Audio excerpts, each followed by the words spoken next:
All right, today we're out here at East Mockingbird Lane for Mr. Joseph Vives to do a repairability test. We've had a tree fall on this roof right here, and this is one of the shingles that has been scraped on the face of it. Get up close a little bit so they can see that this is a damaged shingle before we start. Or this one right here is the one we're going to be replacing. So you got that mark right here where a branch has come across and scraped this down to the matting. We're going to attempt to repair this. In order to do that, we are going to go underneath this shingle under here, which it is for the most part. All right. Then we got to get under there. We're going to get these nails.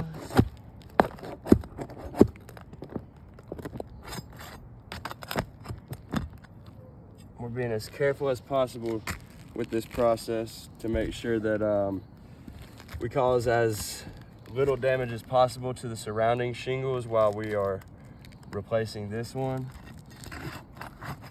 As you can see on this one that's right here, a lot of these shingles have lost most of the granules on their face as it is.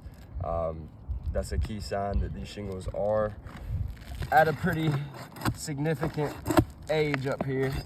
So as we all know, the repairability of shingles significantly decreases as they age, making these repairs very tricky to do without damaging any of the shingles surrounding it.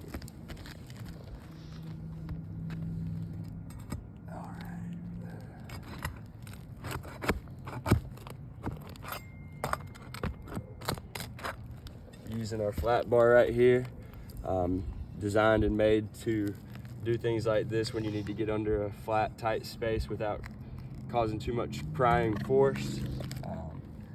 So we are using the proper tools required to do these.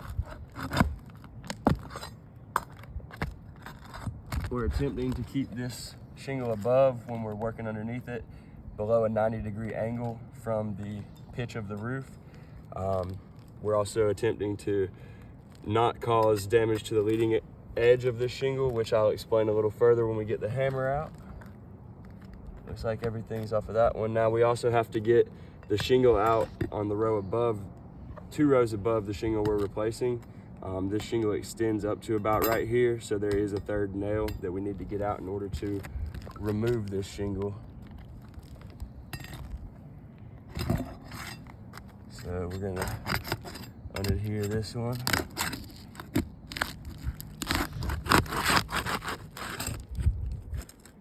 This one's on here a little better.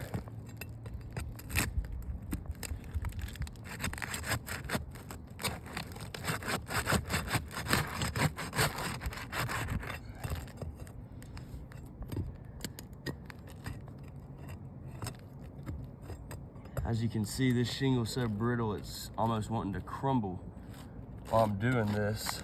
But this is just something that, one of those things that has to be done in order to do a proper repair.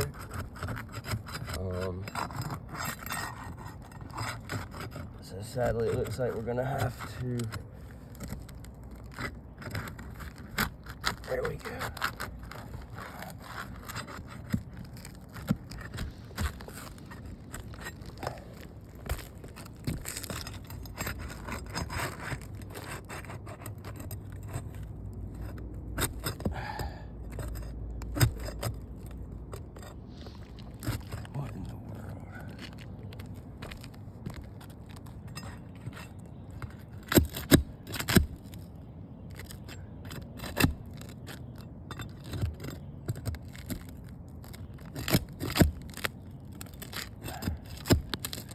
You can see alone just the trouble this shingle is giving us. I mean, we've got it out to here.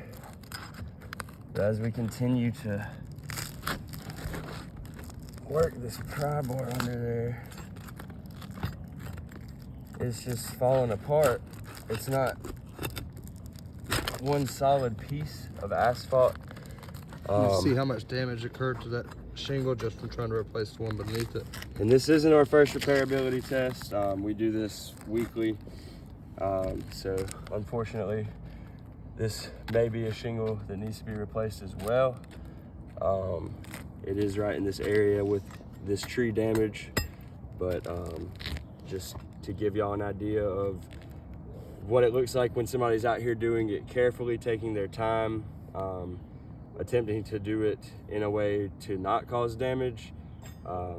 These are the types of things that happen. So unfortunately, with a crew out here to do these repairs, it's going to be a little rougher than I'm being out here.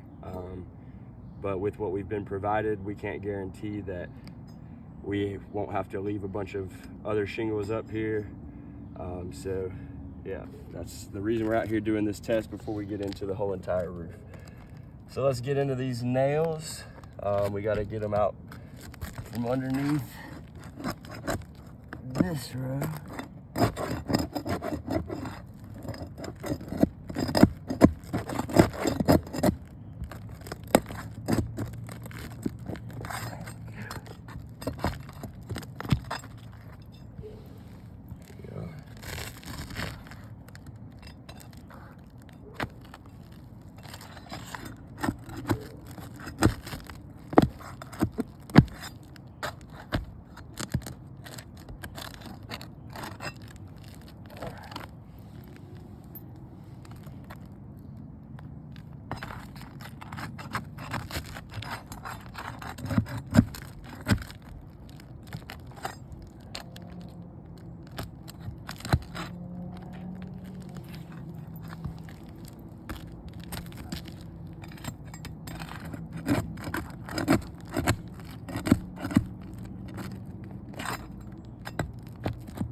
Voila.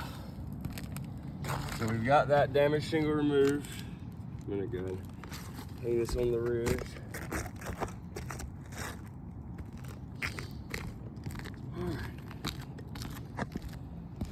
So not our prettiest work, but we're still being as careful as possible. We're gonna now move into the installment of that shingle, which is gonna require us to go back underneath. Same places that we just did to get the nails out, but instead with this hammer, as you can see, not as flat with the area that we have to get it in there. So when I spoke about the leading edge, that's this edge right here of the shingle that we're gonna have to be getting underneath to do these nails. It can be very hard to keep this shingle at a low angle without hammering into that leading edge, affecting its water shedding abilities and weather resistant components. So we are going to have to lift the shingle up a little bit higher to get the nails back in. We'll go ahead and demonstrate a shingle being reinstalled. Tried to get the color as close as possible. As you can see, it's not an exact match, but it is pretty good.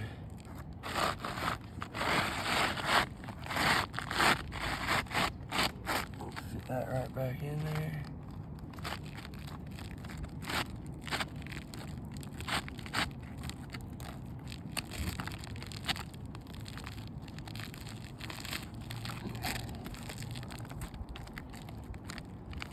Making sure everything's even.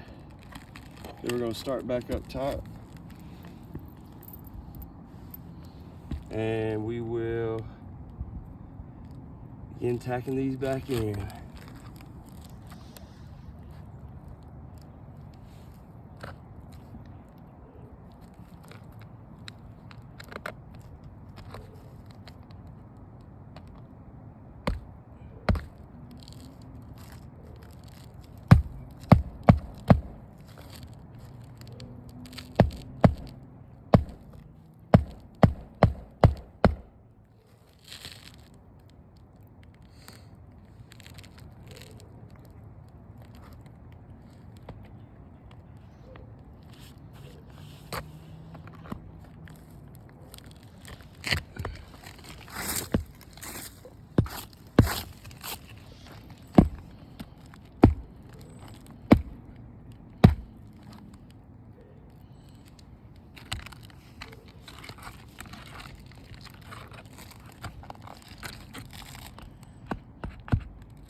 Same thing on this second row now.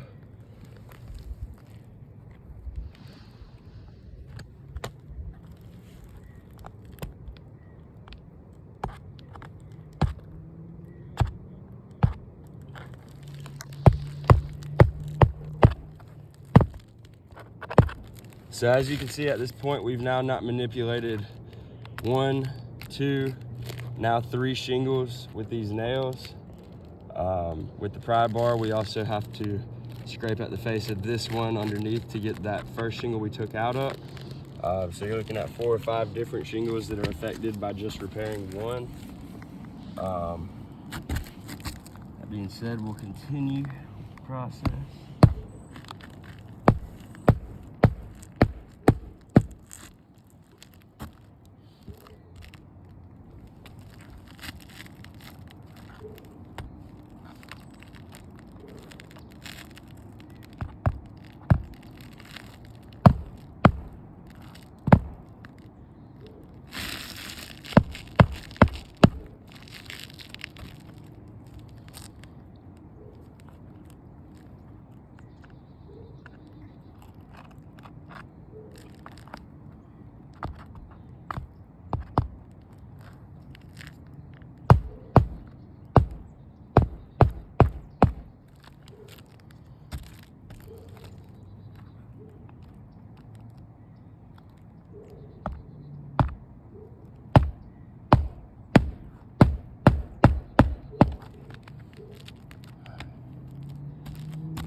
All right, so our shingle is fully repaired.